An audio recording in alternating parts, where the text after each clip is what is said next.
With weeks to go before the English football season starts, Sky Sports News were given exclusive access to the PGMO's referee pre-season camp.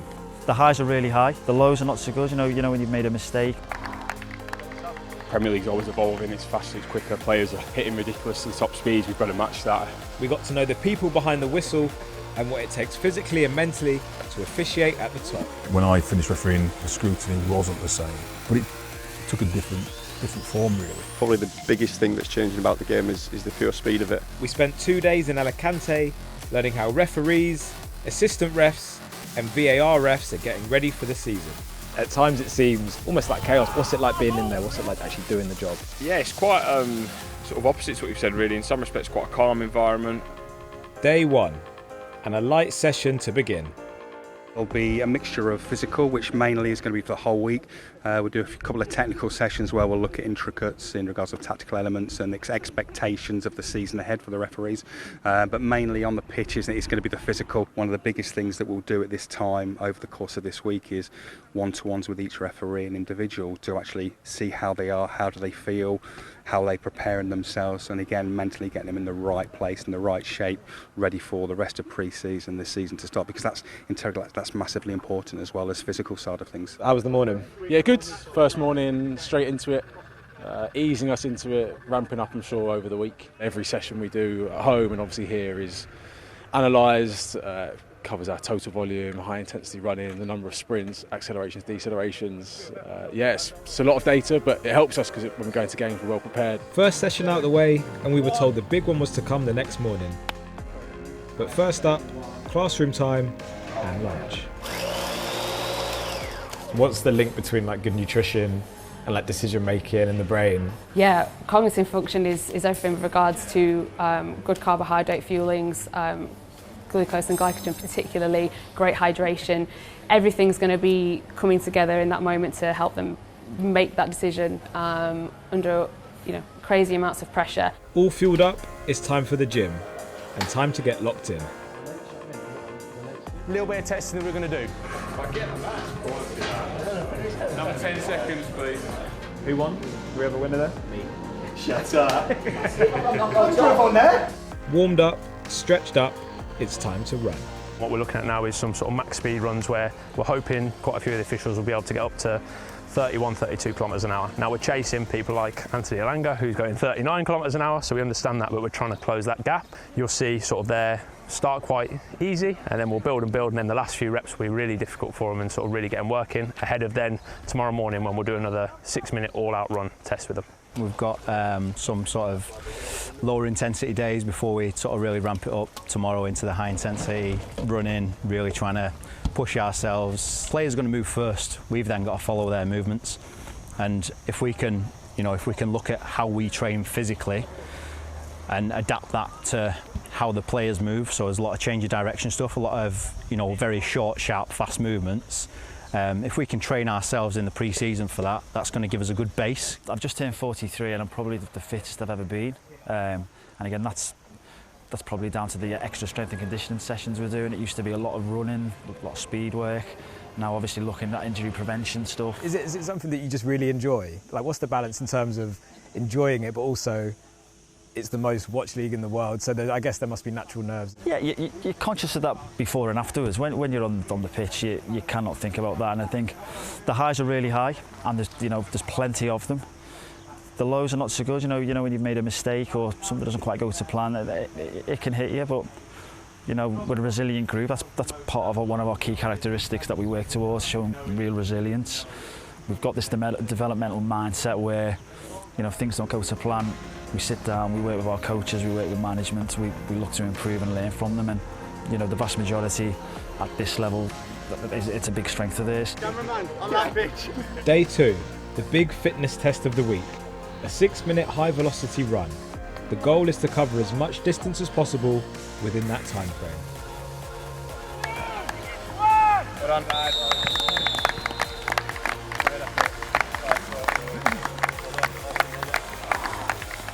How was that, mate? That was tough.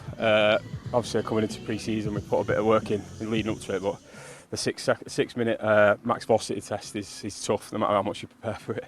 In terms of being an assistant referee, what's that session kind of help you with in your role week to week? I think anything to meet the demands of the game. Premier League's always evolving, it's faster, it's quicker, players are hitting ridiculously top speeds, we've got to match that. Week by week, what specifically are you working on to improve as an assistant referee? I think that dynamic movement, we've seen a trend in the Premier League with high lines, high back fours, pushing out very fast, something we've not been used to in the last couple of years. So that's a trend that we've had to adapt to. I think the training is working towards that because more teams seem to be adopting that style of play. For me, I was never going to make it as a player. For me, this was the closest thing I could ever get to making it to the top level. It was an ambition I started as a teenager, as a lot of referees start out. And I just love football. Like, honestly, the pressure, you thrive off it. It's like it's a buzz. It's hard to explain. Getting to see the human side of the officials has been a priority for Howard Webb, and we grabbed him to get his thoughts ahead of the new season. Howard, we've seen a lot of running this weekend. Could you do the same sort of stuff that these guys are doing back when you were a pro? I got on the Premier League in 2003, and if I think back to that group that I joined, if we brought them at their peak here today, they'd struggle. I mean, you have to be a different level of athlete in the modern game. So I've been impressed by what I've seen. The levels of athleticism are high. They have to be. You know, the game is played at such a pace. It's played differently as well than it used to be. You know, the game is played, high risk, high reward tactics by teams. You know, playing out from the back, and referees have to be able to move very quickly from one end of the field to the other in the way that I was never really asked to.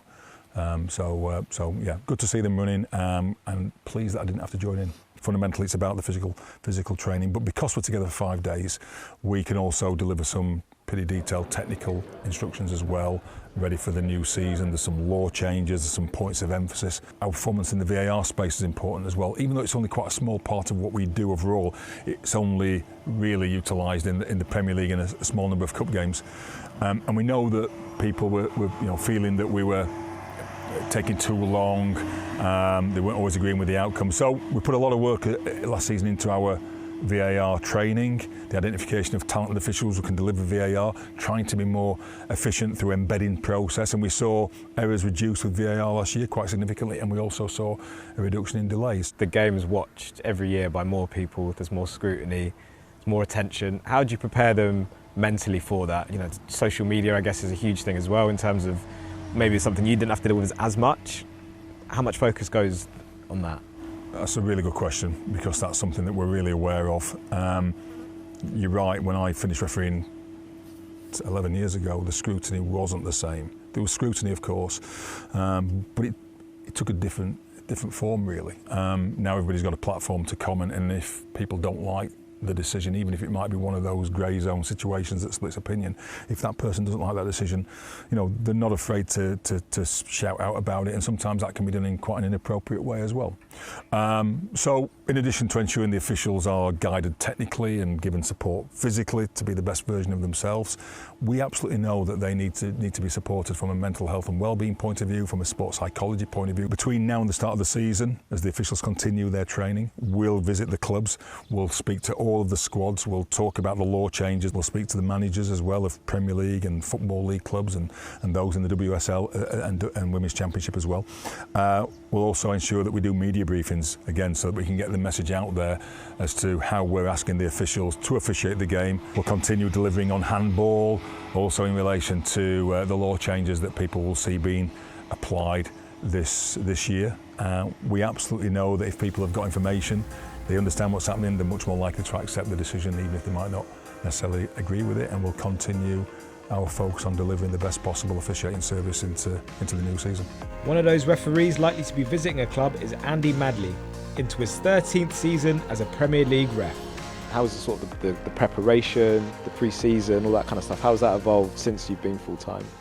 Yeah, I mean, it's evolved massively. We used to spend a day at Staverton Park back in the day where we'd all get together and have a conference, and other than that you were left to your own devices. Training probably revolved around going out for a 30-minute run on the evening, and that was it. Fast forward 15 years since I first got into the professional game. Everything's now tracked, everything's GPS based, everything's heart rate monitor. It's very data driven. We now get a tailored training program, so it's not just a case of one size fits all. They look at our individual stats, they look at where we are within our off-season as well, and everything's purely tailored around that opening day of the season. I think the one thing that everybody would agree on is how much the game's changing, and probably the biggest thing that's changing about the game is the pure speed of it. You know, to referee in the Premier League now, we're looking at, we saw some stats yesterday, 700 odd players that are hitting 33 kilometres an hour in top speed. Some of the guys are reaching up to 37 kilometres an hour. Whilst we're probably not all going to be as fast as the players, we have to do what we can to make sure that gap stays as close as possible. You know, there's no excuse for us being 10, 15, 20 yards out of position. So I work with the two same lads most weeks. And our sort of ethos is, I will run through a brick wall for you today. The only thing I expect in return is that you do the same for me. And that's sort of the ethos between the whole group. We feel like if we make a mistake, we've let the rest of the group down. So, you know, obviously nobody wants to make a mistake. But it's that encouragement, it's that camaraderie that makes you work even harder and try even harder to make sure that we're getting decisions correct. Madley has been at this level for a good while now, but new referees are getting opportunities in the Premier League, on the pitch and in the VAR room. It seems really loud in there, a lot going on. At times it seems almost like chaos. What's it like being in there? What's it like actually doing the job? Yeah, it's quite sort of opposite to what you've said, really. In some respects, quite a calm environment. For us, a lot of the language used is quite familiar and therefore becomes sort of almost second nature in terms of what we do. We sort of have quite an intense programme on an almost weekly basis throughout the season of practising, putting simulation settings, you know, performing in front of peers as well. So you're sort of practising in front of your peers and then critiquing each other. Obviously moving up to the Premier League means more eyeballs, more scrutiny. Everyone's going to make mistakes eventually. If you do make a mistake in a Premier League game, has that changed your process and how you deal with it at all, or has it always been the same? I think it's been quite consistent throughout games. Obviously refereeing in the Premier League, you have the VAR there obviously to help you in the games. So if you do make a mistake, that option is there to obviously hopefully correct that on the day, which is obviously a positive step. But I think from a learning point of view, for myself, I watch every game back, I go through it, I critique my own performance, I work closely with my coach, with the sports science team, the psychologists, etc., and kind of identify any learning opportunities that come, whether it's Premier League, Championship, Football League game. It's a pretty similar process all the way through, to be fair. I think you've got to accept the fact as a referee you are going to make mistakes. You know, we are human beings and there will be times where we either don't have the right angle for our decision or we just simply misread it. I think the important thing is to recognise why that happened. Big couple of days coming up in terms of physical pitch-based sessions. As you've seen, we've been obviously working hard so far, and that'll carry on through to Friday. And we've got a couple of technical sessions lined up as well, just to kind of look at key themes and aspects that we're going to be obviously focusing on in next season. In terms of the upcoming season, it's a great opportunity to be involved in football at a high level, and for me personally, it's just about going out there, enjoying it, obviously referee to the best of my ability, and then kind of see what happens. After a hard couple of days, finally we saw a football. Keeping up is not bad, keeping up with Premier League players is the goal. Chris Reedy, Sky Sports.